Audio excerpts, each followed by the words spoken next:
The porch light on the Calder place blinks like a tired eye. No cars, no music, no balloons, just that smell inside of bleach and resignation. I follow it to the kitchen and find Richard in his chair, hunched over a slice of fossilized pepperoni. "Hey, birthday boy," I say, setting down a cake so white it could guide ships.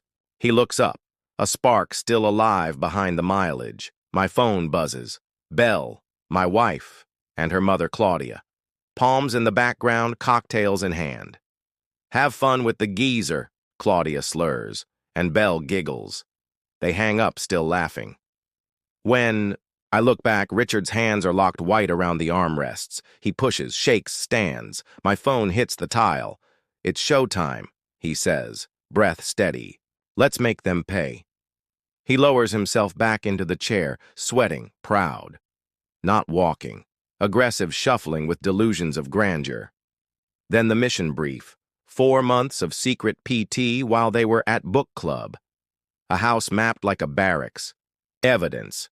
Carefully gathered because nobody watches a man they've decided is furniture. He rolls to a built-in shelf, pops a hidden latch, and opens a compartment. An accordion folder.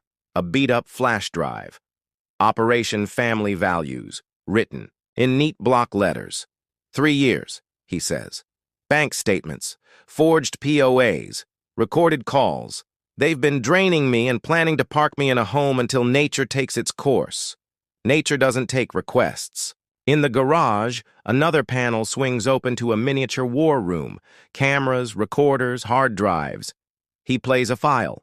Claudia and her brother Avery over beers in Richard's kitchen. Vegetable. Nursing home. Once he's in professional care, decisions get easier.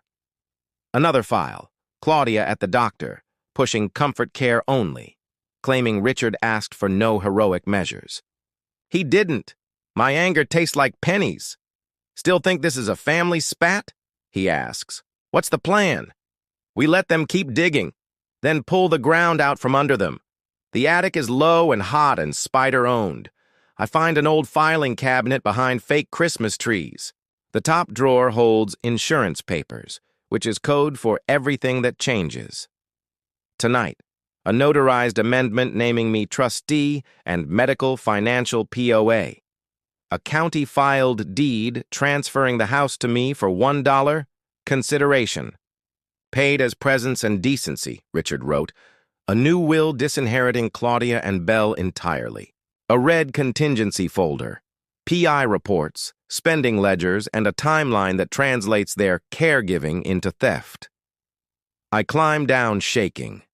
Richard just nods. Good. Now we spring the trap. They always call after their second round. We set the landline to speaker, 3 recorders rolling. Babysitter, Belle purrs. Cut the cake yet? Actually, I say. Richard's been pretty sharp tonight. Haven't you, Richard? He leans toward the phone, voice clear. Hello, Claudia. Hello, Belle. Sounds like you're having a wonderful time. Dead air. Whispering. Panic. You sound different, Belle manages. Like a man who's been listening, he says. To your nursing home plans, your funeral shopping, the way you spend my money while I sit in the next room. That's illegal. Recording us, Belle shrieks. Massachusetts is one-party consent, I say. And this party consents. Claudia, drunk and furious, goes for the win and confesses. Instead, the family cabin at Big Bear stripped and sold, rifles, heirlooms, even his mother's antiques, because why let it collect dust? Richard ends the call with a fingertip. The room hums. They just gift-wrapped the case, he says. Marcus Redford's office smells like leather and victory. He flips through our boxes, ledgers, transcripts, audio, video. His eyebrows climb and stay there. This isn't a case, he says finally. It's a demolition. We'll seek restitution, punitive damages, asset freezes, restraining orders, criminal referrals for fraud and elder abuse, and perhaps attempted homicide by medical coercion. How fast? I ask. Emergency hearing tomorrow. By dinner, They won't be able to buy gum. Court smells like polish and nerves. Claudia and Belle arrive sun-kissed and smirking. Their bargain attorney fumbles papers like a street magician who forgot the trick. Marcus lays down the file. The judge reads. Her face cools degree by degree. We play the tape, funeral plans, cabin theft. He doesn't even know what day it is. And the gallery gasps. Mrs. Calder? The judge asks. Claudia begins. That was out of... Sit, the judge says. Mr. Redford, remedies? Full restitution, punitive damages, immediate enforcement of the disinheritance clause, and an asset freeze. Gavel. Order granted. Claudia makes a sound like metal tearing. Belle stares at the floor. Their lawyer asks to approach. The judge says, no. Richard declines the wheelchair ramp and takes the steps on a cane, slow and smiling. How's it feel? I ask. Like justice? By sundown, their cards are declined. The BMW disappears on a hook. Friends stop answering. A reporter shoves a mic at Claudia. She rants about me manipulating her husband and, on live TV, admits the cabin theft. Again. It's almost kind of them to help. At Richard's, the air changes. The bleach fades. We eat a real dinner at the good table. He brings up a cedar chest Claudia once tried to declutter. Photos, letters, the life she couldn't erase. He sets them out like a map back to himself. Then he opens a new folder labeled Future Plans. The Calder Foundation for Forgotten. Caregivers, he says.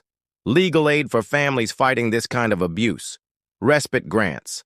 A clinic in the garage. Support groups in the basement. We'll spend their stolen money protecting the people they'd prey on. Ambitious, I say. Son, I toppled my own house from a wheelchair with a tape recorder. This will be a vacation. The headlines move on, but Maple Street doesn't. The dining room keeps an empty chair, not for the dead, but for the absent. A reminder that family is who shows up. Belle serves me divorce papers with the same speed she once reserved for Rush. Shipping. The judge signs. The house deed was already done.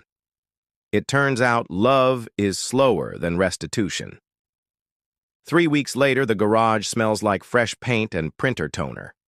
A retired social worker is 3 intakes deep. The Thursday night, support circle fills the living room with soft talk and stronger coffee. Our first grant goes to Mrs. Henderson 2 streets over, whose son tried the same incompetent trick. He meets Marcus instead. Richard signs the check with a steady hand. All those years I preached family values, he says, and the wrong people were listening. You showed up without a sermon. I think about that first night, the cold pizza, the blinking porch light, the call from paradise. About Richard pushing against the impossible because fury gave him leverage. About a secret door in a bookcase and a deed for $1. About, it's showtime. Blood doesn't prove love. Presence does. We stayed. And now, when the phone rings after dinner, it's not a drunk call from an ocean away. It's the next person who needs someone to answer.